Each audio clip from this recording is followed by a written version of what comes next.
पीछे डाला जा रहा है। सरकार नशे के प्रति जागरूकता के विभिन्न कार्यक्रम चला रही है। कानूनों को कठोर बनाया जा रहा है। गृह मंत्रालय इस बात को लेकर पूर्ण रूप से गंभीर है। माननीय अध्यक्ष जी, ड्रग तस्करी और नशे की लत कोई सामान्य विषय नहीं है। आज राष्ट्र का युवा नशे की तरफ जा रहा है। सरकार यह स्पष्ट करे कि नशे को रोकने के लिए क्या कदम उठाए जा रहे हैं। माननीय अध्यक्ष जी, मेरे विपक्षी साथी द्वारा युवाओं में बढ़ते नशे की लत को लेकर जो चिंता की है वह काबिले तारीफ है। हमने नारकोटिक ड्रग्स एक्ट 1985 के तहत न्यूनतम सजा को 7 वर्ष से बढ़ाकर 10 वर्ष कर दिया है। सरकार नशा तस्करी को गैर जमानती अपराध बनाने पर विचार कर रही है। स्कूल व कॉलेजों में एंटी ड्रग्स सेल गठित किए जा रहे हैं। आदरणीय सदन सभा सदस्यों, अब प्रश्नकाल समाप्त होता है तथा शून्यकाल आरंभ होता है। माननीय अध्यक्ष महोदय, सरकार ने अग्निवीर योजना लागू करके युवाओं के भविष्य के साथ खिलवाड़ किया है। इसमें कार्यकाल केवल 4 वर्ष रखा गया है, जिसमें युवाओं के सुनहरे अवसर को गंवाकर उन्हें घर भेज दिया जाता है। यदि कोई सैनिक शहीद हो जाता है तो उसे शहीद का दर्जा तक नहीं दिया जाता। 4 साल नौकरी करने के बाद हथियारों का पूर्ण प्रशिक्षण लेकर युवा असामाजिक गतिविधियों में शामिल हो जाता है और कोई दूसरे विभाग में आयु अधिक होने के कारण नौकरी के लायक भी नहीं रहता। मान्यवर महोदय, मैं अपने विपक्षी साथी को बताना चाहती हूँ कि अग्निवीर को मान्यवर महोदय, जब भी कोई बोलो तो इन्हें देखना चाहिए और बार-बार प्रति महीने 40,000 रुपए का वेतन दिया जाता है। इसके साथ ही जोखिम व अन्य भत्ते भी दिए जाते हैं। इस योजना में एक सेवा निधि अंशदायी पैकेज भी होता है। अग्निवीर सेवा कार्यकाल 4 वर्ष से बढ़कर 7 वर्ष कर दिया गया है।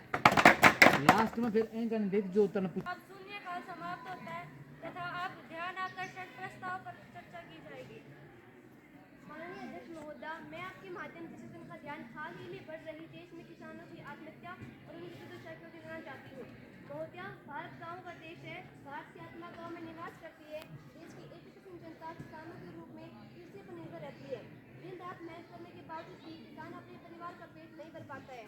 MSP पर सरकार ने अभी तक कोई ठोस निर्णय नहीं लिया है।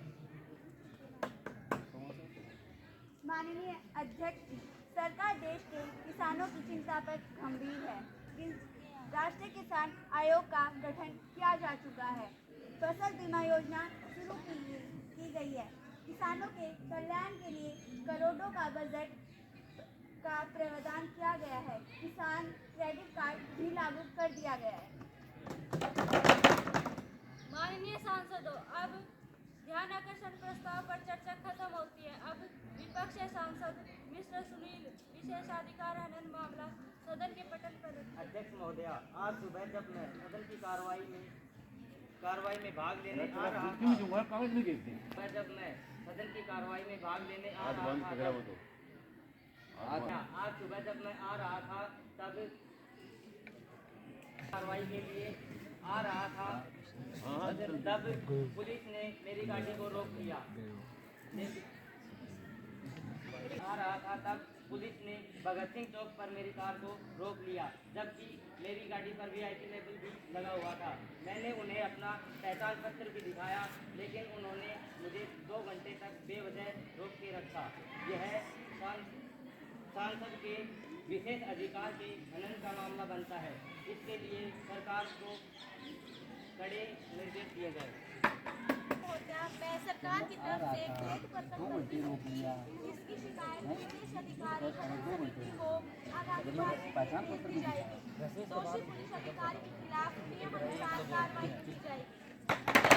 मंत्री जी की बात से सहमत हैं। ऐ पर ना बजानो। के उत्तर से संतुष्ट हूँ। माननीय सांसदों, मैं मंत्री जी के प्रस्ताव पेश करेंगे।